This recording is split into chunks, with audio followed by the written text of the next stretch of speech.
This recipe is for rosemary and Gruyere straws. Now they're really simple to make and they're lovely served with drinks. To begin with, I've got a block of puff pastry on a lightly floured board, and what we need to do is roll it out really thinly.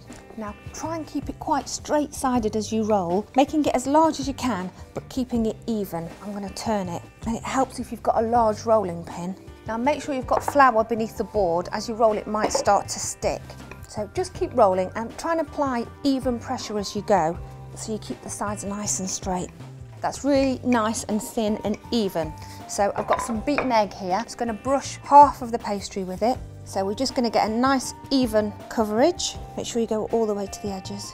And now for the Gruyere. Now I really love Gruyere. It's got a fantastic nutty flavour. So a small bit goes quite a long way. And a lovely herb to match the flavour of the Gruyere is chopped rosemary.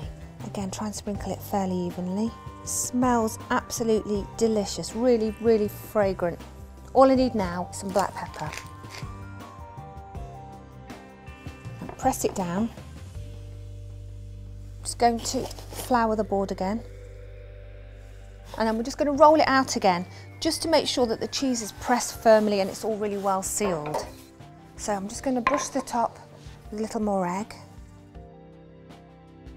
Now this is quite a good recipe for getting the children involved, especially when it comes to the twisting part. I'm just going to sprinkle on the last of that cheese. That's evenly coated. Now with a large knife we're going to cut into strips. Now I'm doing quite long, skinny ones here. You could of course cut them in half and do little mini straws if you prefer.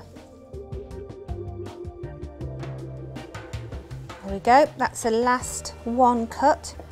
And now for the twisting part, you're going to need 2 baking sheets, flat ones, and then just twist each ribbon. Twist it quite a few times so you get quite a tight spiral, and don't worry if they're a bit uneven, that's part of their charm. Now although they puff out when they cook, they tend to contract, so we shouldn't have too much trouble with them sticking together. So I'm just finishing off my second tray now, this is my last one, twisting him, and then onto the board. And then I've got some rosemary left in the packet, so I'm just going to scatter it over. Now these are going to bake for 10 to 12 minutes until they're lovely and golden and puffed.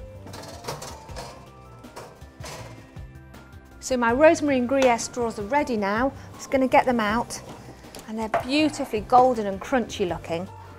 All we need to do now is leave them to cool on their trays, and they're best served while still just a little bit warm.